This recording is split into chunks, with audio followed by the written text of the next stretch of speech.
பிரிட்டனில் உங்களுக்கு பிடித்தமான இல்லங்களை சொந்தமாக்கிக் கொள்ள எப்பொழுதும் நாடுங்கள் Sri estate agent accountancy and tax. எங்களை மிக விரைவாக சந்திக்கும் போது நாங்கள் மிக விரைவாக உங்களுக்கு அந்த வீட்டு பிரச்சனையை தீர்த்து உங்களுக்கு ஒரு சொந்த வீட்டுக்காரராக நாங்கள் மாற்றி அமைச்சு தருவோம். 333 Rayners Lane, Penang. London Rayners Lane Sri estate ஏஜென்ட்டில் இருந்து உங்களோடு பேசுகின்றோம். வணக்கம் ராஜன் அவர்களே. வணக்கம். வணக்கம். நாங்கள் கடந்த வாரமும் இந்த உலக நிலை பற்றி பேசித்தான் அடுத்த விடயத்திற்கு சென்றோம். நிச்சயமாக உலகத்தில் நிலைமை மாறவில்லை, நிச்சயமாக நடந்து கொண்டு இருக்கிறதால அதையும் கதைச்சு மக்களுக்கு அந்த தெளிவை ஏற்படுத்த வேணும். அமெரிக்காவை தட்டி கேட்பதற்கு ஒருவர் இருந்திருக்கின்றார் இந்த உலகத்தில் என்றால் அவர் ஒரு அலி கொமேனி. அவரும் போய்விட்டார். அப்போ இப்பொழுது அமெரிக்கா சொல்ல போகிறது நான் தான். நான் சொல்வதை அமெரிக்கா தான், நான் சொல்வதைத்தான் நீங்கள் எல்லோரும் கேட்க வேண்டும் என்று இந்த உலகத்தில் இருக்கின்ற எல்லா நாடுகளுக்கும் சொன்னால் நிலைமை என்ன? நிச்சயமாக அதான் உண்மையிலே பார்த்தீங்கன்னா வெனிசுலாவில் அமெரிக்கா தன்னுடைய விடயத்தை காண்பிச்சது. இன்றைக்கு பார்த்தீங்கன்னா இத்தாலியில் பெண் பிரதமர், ஐரோப்பிய யூனியனில் பெண் ஒருவர் இருக்கிறார். அதை நடத்துறதுக்கு இப்படி இடங்களில் பெண்கள் முக்கிய பங்கு வகிக்கணும். வெனிசுலாவில் அமெரிக்க ஜனாதிபதி ஒரு பெண்ணை தூக்கிட்டு வந்திருக்கிறார். அதை பற்றி ஒரு வார்த்தை, ஜனாதிபதியை தூக்கினார்கள், அதை பற்றி நான் கருத்து தெரிவிக்க விரும்பல என்று அவர் பாதுகாப்பு இல்லாமல் இருக்கிறார். ஒரு அமெரிக்க ஜனாதிபதி உண்மையிலேயே வெனிசுலாவுக்கு சென்று ஒரு பெண்ணை தூக்குனது மிக கேவலமான விஷயம். உண்மையிலேயே இப்போ எத்தனையோ ஐரோப்பிய நாடுகளில் எத்தனையோ பெண்கள் இருக்கிறார்கள், பெரும் தலைவர்களாக இருக்கிறார்கள். ஒருத்தர் கூட அந்த பெண்ணை விடுதலை செய்ய சொல்லி இதுவரைக்கும் வாய் திறந்து கேட்கல. இது எங்களுக்கு இந்த என்னென்னு சொல்கிறோன்னு சொன்னால் மன வேதனை. அதைத்தான் நாங்கள் இந்த ஊடக வாயிலாக தெரிவிக்கிறோம். ஒரு பெண்ணை தூக்குறதுக்கு ஐயா இவ்வளவு படையோடு போய் தூக்கின்னு வந்திருக்கிறா ஐயா. சரியான ஒரு வேதனையான ஒரு விஷயம் அமெரிக்க ஜனாதிபதி செய்த மிக கேவலமான விஷயம் இது. அதே வேளையில் இங்கே ஈரான் விடயத்தில் நான் சில கருத்துக்களை தெரிவிக்கலாம்னு நினைக்கிறேன். ஈரான் விடயத்தில் அவர்கள் முட்டாள்கள். 40 பேர் ஒரு இடத்துல அமெரிக்காவும் இஸ்ரேலும் தாக்க போகுதுன்னு தெரிஞ்சண்டு 6வது 40 பேர் ஒரு இடத்துல கூடுவானா ஐயா? ஒரு அரசியல் அறிவு, இராணுவ அறிவு உள்ள எந்த ஒரு மனிதனும் ஒரு யுத்தம் நடக்கிற நேரத்தில் ஒரு இடத்துல இவ்வளவு பேரும் கூட மாட்டார்கள். அதோடு இந்த யுத்தத்தை பொறுத்தவரையில் ரஷ்யாவுக்கும் உக்ரைனுக்கு ஒரு யுத்தத்தை ஏற்படுத்தி விட்டாச்சு அமெரிக்கா. ஆகவே அது ரஷ்யாவின் சிந்தனையெல்லாம் உக்ரைன் சம்பந்தப்பட்ட இருக்குது. அதே வேளை சீனா மிகவும் உச்சக்கட்ட வளர்ச்சியிலே இருக்கு. சீனா அந்த வளர்ச்சியை இல்லாமல் பண்ணணும்னா சீனாவை யுத்தத்துக்கு இழுக்கணும். பயத்துள்ள கொமினியை இல்லாமல் பண்ணுறது சீனாவில் கை வைக்கிற மாதிரி. அப்போ சீனா ரஷ்யா ஈரான் இந்த மூன்றும் ஒரு பின்னி பிணையப்பட்ட நாடுகள்.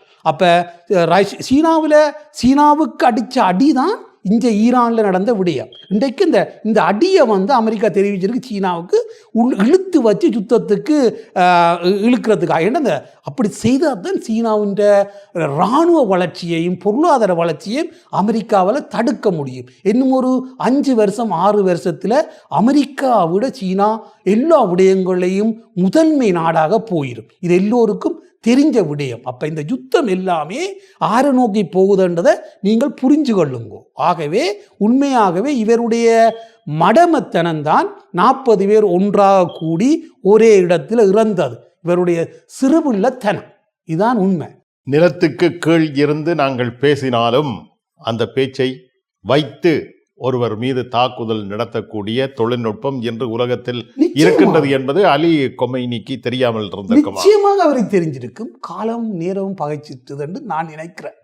அவற்றை என்னென்னு சொன்னால் ஒரு அறிவு ஜீவி இத்தனை வருஷம் 40 வருடங்கள் ஒரு நாட்டை ஆண்டவர், இராணுவ கட்டமைப்பு, பொருளாதாரம் எல்லாத்தையும் ஒரு தன்னிகரற்ற தலைவராக இருந்தவருக்கு கால நேரம் பகிச்சுதுன்னு சொன்னால் எல்லாரும் ஒன்றா சேர்ந்து நாங்கள் எங்களோட நாட்டில் நடந்தது போன்று இங்கு நடந்திருக்கு. அதே வேளையில் எங்களை 6 கிட்டத்தட்ட 17-20 நாடுகள் எங்களை சேர்ந்து அடியோட அப்பாவி தமிழர்களை 1,60,000 தமிழர்களை அழித்தார்களோ அவர்கள் அத்தனை பேரும் கொஞ்சம் கொஞ்சமாக நாங்கள் இறக்கிறதுக்கு முதல் நாங்கள் கண்ணால் பார்ப்போம். எங்களை அழித்தவர்கள் எல்லாம் படிப்படியாக அழிவார்கள். இந்த அயத்துல்லா கொமேனியும் எங்களோட அழிவுக்கு ஒரு முக்கிய காரணமாக இருந்தவர். அதே வகையில் இந்த மக்கள் மீது எங்களுக்கு ஒரு அபிப்பிராயம் இருக்கிறது. அநியாயமாக எந்த மக்கள் முறப்பதை நாங்கள் விரும்ப இல்லை. அதே வேளையில் ஈரான் கூட எங்களுக்கு பாதகமாக இலங்கை அரசாங்கத்துக்கு முழுமையான உதவி செய்த ஒரு நாடு. நாங்கள் தர்மத்துக்காக மட்டுப்படுத்தப்பட்ட போராட்டத்தை செய்து நாங்கள் எங்களுடைய வட கிழக்குக்குள்ளே நாங்கள் எங்களுடைய யுத்தத்தை செய்து நாங்கள் எல்லா சிங்கள மக்கள் அழிக்கிறேன்டா பிரபாகரனுக்கு இப்படி என்றே கழிச்சிட்டு போயிருப்பேன். சிங்கள மக்களை மிக கவனமாக அப்பாவி மக்கள் யாரும் இறக்கக்கூடாது என்றதிலே பிரபாகரன் மிக தெளிவாக இருந்த ஒரு மனுஷன். யோசிச்சு பாருங்க, அப்படி இருந்த ஒரு எங்களோட இனத்துக்கு உண்மையிலேயே பார்த்தீங்கன்னா எல்லா நாடுகளும் எங்களை அழிக்கிறதுக்கு வாரி வடைஞ்சு இந்தியா கூட எங்களுக்கு முழுமையான அழிவுக்கு இந்தியா ஒரு முக்கிய காரணம். எல்லாருக்கும் எங்களுடைய சிவன் இறைவன் தண்டனை கொடுப்பான். அதை நான் சாகரத்துக்கு இடையில பார்க்கணுமென்றதான் எனக்கு விருப்பம். தண்டனை கிடைக்கும், எப்போ கிடைக்கும் என்று தெரியாட்டிலும் என் கண் முன்னாலே, என் இறப்புக்கு முன்னாலே இதுகளை பார்க்கணும் என்றது என்னுடைய அவா. நாங்கள் இந்த நிகழ்ச்சியிலே அரசியல் கூட மிக நிறைவாகவே பேசுகின்றோம். ஏனென்றால் அரசியல் பொருளாதாரம் ரெண்டும் பின்னி பிணையப்பட்டது, ரெண்டும் வேறுபட்டதில்லை. ஒவ்வொருவருடைய வாழ்க்கையிலும் அரசியல் இருக்க வேணும். நாங்கள் இறக்கும் வரையும் எங்களோட எண்ணங்களையும் எங்களோட சிந்தனைகளையும் நாங்கள் எப்படி கொண்டு செல்லலாம், எங்களோட தேசத்தை நாங்கள் எந்த வகையில் எப்படி காப்பாற்றி செய்யலாம் என்ற அந்த அரசியல் விழிப்புணர்வு ஒவ்வொரு தமிழனுக்கும் இருக்கு. அப்போதான் நாங்கள் தமிழ் அந்த வரலாற்றை கொண்டவர்களாக இருக்க முடியும். கண்டிப்பாக. சரி, இப்பொழுது நாங்கள் உலகத்தில் நிகழ்ந்து கொண்டிருக்கின்ற இந்த ஒரு போர் நிச்சயமாக இந்த போர் சில வேளை இந்த உலகம் முழுவதும் பரவுமா என்ற கேள்வியும் எழுந்து கொண்டிருக்கிறது. நிச்சயமாக அப்படி வர்றதுக்கான வாய்ப்புகள் மிக அரிதென்று தான் நான் நினைக்கிறேன். ஏனென்று சொன்னால் அமெரிக்கா ஒரு பிளானை பண்ணைக்குள்ள ஒரு திட்டமிட்டுத்தான் அவர்கள் ஒரு பிளானை செய்வார்கள். அந்த யுத்தத்தை அநேகமாக மேக்சிமம் 2 வீக்ஸ்லேருந்து 4 வீக்ஸுக்குள்ளே முடிக்க இல்லை என்று சொன்னாலும் அந்த யுத்தம் நீடிக்குமாக இருந்தாலும் பொருளாதார வீழ்ச்சி வறுமை ஒழிய சைனாவையும் ரஷ்யாவையும் இதுக்குள்ளே இழுத்து உலக யுத்தத்தை உருவாக்க முடியாது. ஏன்னா இதில் சைனா தெளிவாக இருக்குது. நீங்கள் இந்த பக்கத்தை பேசுகின்ற பொழுது ரஷ்யா என்ன சொல்லி ஆக்கிரமிப்பை மேற்கொண்டார்கள் உக்ரைன் மீது? இன்று 4 ஆண்டுகள் நிறைவு பெற்றுவிட்டன. எத்தனையோ பேச்சுவார்த்தைகள் நடைபெற்றிருக்கின்றன. எத்தனையோ தலைவர்கள் சந்தித்திருக்கின்றார்கள், பேசியிருக்கின்றார்கள், உடன்படிக்கைகள் எட்டப்படுவதாக எல்லாம் செய்திகள் வந்தன. ஆனால் யுத்தம் தொடர்ந்து கொண்டே இருக்கிறது. நிச்சயமாக உக்ரைனில் தாக்குதல்கள் நடைபெற்றுக் கொண்டே இருக்கிறது. அது ஏற்கனவே திட்டமிட்டது. ஏனென்று சொன்னால் அந்த யுத்தத்தை நீடிக்க வேணும். இது ஒரு உலக நகர்வில் நடந்துருக்கிற ஒரு விஷயம். உக்ரைன் நினைச்சாலும் அந்த யுத்தத்தை நிறுத்தியலாது, ரஷ்யா நினைச்சாலும் யுத்தத்தை நிறுத்தியலாம். அது சிலுவாக போய்கொண்டே இருக்கும். அப்போதான் அந்த ரஷ்யாவின் பார்வை மற்ற நாடுகளுக்கு வராது. அப்போ இந்த நாடுகள் அந்த யுத்தத்தை நடத்தி கொண்டு இருப்பினோம். அப்போ அதுக்காக வகுக்கப்பட்டது முட்டாள் உக்ரைன் ஜனாதிபதி தன்னுடைய மக்களையும் அழித்து தன்னுடைய நாட்டையும் அழித்து இப்படி துவேஷம் செய்திருக்கிறார். அவருடைய அறிவு மிகவும் வருத்தப்பட வேண்டியது. சிறப்பான ஒரு உக்ரைன் நாட்டை நாசம் பண்ணினதில் உக்ரைன் ஜனாதிபதி மாதிரி ஒரு மூடன் உலகத்திலே இருக்க மாட்டான். இதை நான் ஒரு அறிவு ரீதியாக என்னுடைய என்னென்னு சொல்கிறது 25-30 வருஷ அரசியல் அனுபவத்தில் தெரிவிக்கிறேன். தன் நாட்டை நாசமாக்குறவன் ஜனாதிபதியாக இருக்க முடியாது. இது இலங்கைக்கும் பொருந்தும். இலங்கையில் வாழ்கிற தமிழ் மக்களும் சிங்கள மக்களும் ஒன்று சேர்ந்து இலங்கையை கட்டி எழுப்ப வேண்டியவர்கள்.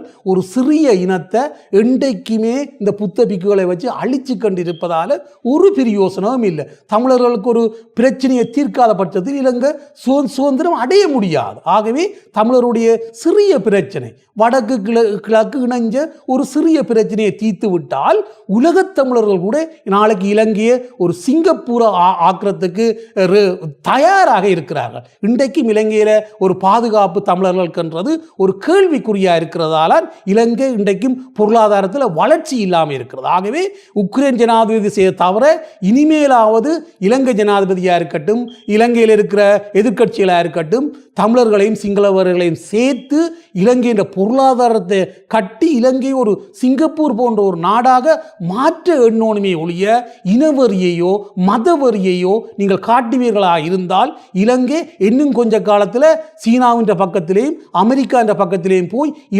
இலங்கையர் எல்லோருமே அகதிகளாக வெளிக்கிட வேண்டியதாக போயிடும். ஏனென்றால் தமிழர்கள் இலங்கை பூர்வீகக்காரர்கள், அந்த மண்ணுக்கு உரிய சொந்தக்காரர்கள் என்ற வகையில் நான் சிங்கள அரசுக்கும் இதை நான் தெரிவித்துக் கொள்கிறேன். ஏனென்று சொன்னால் சிங்கள மக்கள் எங்களுடைய அன்புக்குரியவர்கள். அவர்களை அழித்து தமிழர்கள் வாழவும் இயலாது, தமிழர்களை அழித்து சிங்களவர் வாழவும் இயலாது. ஆகவே இரண்டு பேரும் இணைஞ்சு எங்களுடைய நாட்டு பிரச்சனையை தீர்த்து உலக அதாவது மூன்றாவது யுத்தம், உலக யுத்தங்கள் வருவதை இலங்கை மண்ணிலிருந்து நாங்கள் தவிர்க்க வேண்டும். இது எங்களுடைய வரலாற்று கடமை. ஒவ்வொரு இலங்கையருக்கும் இது பொருந்தும். இப்பொழுது பேங்க் ஆஃப் இங்கிலாந்து என்ன சொல்லி இருக்கிறது, அதுதான் முக்கியமாக. நிச்சயமாக நீங்க சொல்றது சரி. நாங்கள் போன முறை உரையாடைக்குள்ள பேங்க் ஆஃப் இங்கிலாண்டை பற்றி சொன்ன நாங்கள் வார 19ஆம் தேதி அவைகள் தங்களுடைய வட்டி வீதத்தை இப்போ 3.75 இருக்குது, 3.5 கொண்டு வருவோம்னு சொன்ன நாங்கள். அநேகமாக கொண்டு வருவார்கள் தான் சொன்னாங்க. ஆனால் இந்திய நிலவரம் அப்படி இல்லை. ஏன்னு சொன்னால் இப்போ இன்ஃப்ளேஷனை மத்திய வங்கி வந்து 3.3 கொண்டு வந்திருக்கு. இப்போ இன்ஃப்ளேஷனை இனிமேல் இந்த யுத்தம் தொடருமாக இருந்தால் இன்ஃப்ளேஷன் ஒவ்வொரு நாளும் அதிகரிக்கும். இன்ஃப்ளேஷன் ஒவ்வொரு நாளும் அதிகரிக்குமாக இருந்தால் மத்திய வங்கி தன் வட்டி வீதத்தை 19ஆம் தேதி குறைக்காது. இந்த யுத்தம் அநேகமாக இந்த வாரத்தோட நிறைவு பெறுமாக இருந்தால், இந்த வாரம் அல்ல அடுத்த வாரம் இந்த யுத்தம் நிறைவு பெறுமாக இருந்தால் ஒரு மாற்றம் வரும். இல்லை என்று சொன்னால் மத்திய வங்கி தன் வட்டி வீதத்தை குறைக்காது, இன்னும் கூட்ட பார்க்கும், இன்ஃப்ளேஷன் கூடிக்கொண்டு போகும். பிரித்தானியா மக்களோட மேல் மிகவும் சுமை, அதாவது பொருளாதார சுமை ஏற்படும். ஆகவே இப்படியான பல விடயங்கள் இருந்தாலும் தமிழ் மக்கள் வீடுகளை வாங்குகிற விடயத்தில் மிக கவனமாக இருக்கணும். இது ஒரு 3 மாதம் 6 மாதம் ஒரு வருஷம் இப்படி நீடிக்கும். அடுத்த வருஷம் வீட்டின் விலைகள் டபுளாக அதிகரிக்கக்கூடிய வாய்ப்புகள் ஏற்படும். ஏன்னா மத்திய வங்கி தன்னுடைய வட்டி வீதத்தை மிக சடலியாக குறையக்கூடிய வாய்ப்புகளும் இருக்குது. இந்த யுத்தத்தை மட்டும்தான் நாங்கள் வச்சு இப்படி இன்றைய செய்தியை தெரிவிக்கிறோமே ஒழிய, இந்த யுத்தத்தை பொறுத்து தான் பிரித்தானியா பொருளாதார வளர்ச்சி என்பது இனிமேல் அடுத்த வாரங்களில் தெரிய வரும். அதாவது நீங்கள் கூறுகின்றீர்கள், இந்த யுத்தத்தின் காரணமாக இப்பொழுது இருக்கின்ற நிலைமைகளை மக்கள் வீடு வாங்கும் விடயத்தில் யோசிக்காமல் அந்த வீடு வாங்குகின்ற விடயத்தை முன்னெடுத்து செல்ல வேண்டும் என்று கூறுகின்றீர்கள். நிச்சயமாக இப்பொழுது இருக்கின்ற வீட்டின் விலை அடுத்த ஆண்டில் இன்றைய விலையை விட 2 மடங்காக அதிகரிப்பதற்கான வாய்ப்புகள் இருக்கின்றன என்பதையும் நீங்கள் தெரிவிக்கின்றீர்கள். ஆகவே இன்று ஒருவர் வீடு வாங்கினால் அவர் அடுத்த ஆண்டில் மிக லாபகரமாக தன்னுடைய வாழ்க்கையை கொண்டு செல்லக்கூடிய ஒருவராக இருப்பார் என்பதையும் நீங்கள் தெரிவிக்கின்றீர்கள். நிச்சயமாக. இதுக்கு ஒரு உதாரணத்தை நான் சொல்லுவேன். 2005ஆம் ஆண்டிலிருந்து 2009ஆம் ஆண்டு வரையும் கிட்டத்தட்ட 1,75,000 ரூபாயிலிருந்து 2,50,000 ரூபாய்க்கு நாங்கள் வீடுகளை வாங்கி கொடுத்துருக்கிறோம். ஒரு 10,000 வீடுகளை வாங்கி கொடுத்துருக்கிறோம். இன்றைக்கு அந்த வீடுகள் எல்லாம் 6,50,000 6 லட்சத்திலிருந்து 7 லட்சம் 7.5 லட்சம் வரையும் போகுது. அப்போ யோசிச்சு பாருங்க, அந்த கடந்த 20 வருஷமாக அந்த வீட்டின் விலை எவ்வளவு அதிகரிச்சுக்கின்றிருக்கு. இதுக்குள்ளே செப்டம்பர் 11 வந்தது, இப்படி பல பிரச்சனைகள், பொருளாதார பிரச்சனைகள், யுத்தங்கள் எல்லாம் வந்தது. ஆனால் வீட்டின் விலை இறங்கே இல்லை. ஆகவே இனிமேல் பிரித்தானியாவை பொறுத்தவரையில் ஒரு பாரிய உலக யுத்தம் அப்படியான விடயங்கள் வர்ற பட்சத்தை தவிர மற்றும்படி உண்மையாகவே பிரித்தானியாவில் ப்ராப்பர்ட்டி மார்க்கெட்ன்றது என்னுடைய 25 வருஷ அனுபவத்தில் குறைகிறதுக்கான வாய்ப்பு இல்லை. கொஞ்ச காலம் லெவலில் இருக்கும். அதுக்கு பின் அதாவது வீட்டின் விலையில் ஒரு 15-20% கூடும். இப்படியே ஒவ்வொரு வருடங்களும் 25% கூடக்குள்ள சில இடங்களில் ஒரு வருடத்திலேயே கிட்டத்தட்ட 5.30க்கு வாங்கின வீடு ஒரு வருஷத்தில் 6.30க்கும் போகுது. அப்போ இடங்கள் லொக்கேஷன்களை பொறுத்து வீட்டின் விலைகள் தொடர்ந்து அதிகரிக்கும். இதில் எங்கட தமிழ் மக்கள் யோசிக்கக்கூடாது. 40% வீடு இல்லாமல் இருக்கிறவர்கள் கடைசி வரையும் யோசிக்கக்கூடாது. உடனடியாக வீடுகளை வாங்குறதுக்கு அவர்கள் வர வேணும். ஏனென்று சொன்னால் அவர்களுடைய எதிர்காலம் அதில் தங்கியிருக்கு. நல்லது. மீண்டும் அடுத்த பதிவில் சந்திப்போம். நன்றி, வணக்கம். பிரிட்டனில் உங்களுக்கு பிடித்தமான இல்லங்களை சொந்தமாக்கிக் கொள்ள எப்பொழுதும் நாடுங்கள் Sri estate agent accountancy and tax. எங்களை மிக விரைவாக சந்திக்கும் போது நாங்கள் மிக விரைவாக உங்களுக்கு அந்த வீட்டு பிரச்சனையை தீர்த்து உங்களுக்கு ஒரு சொந்த வீட்டுக்காரராக நாங்கள் மாற்றி அமைச்சு தருவோம். 333 ரெய்னர்ஸ் லேன், பினாங்.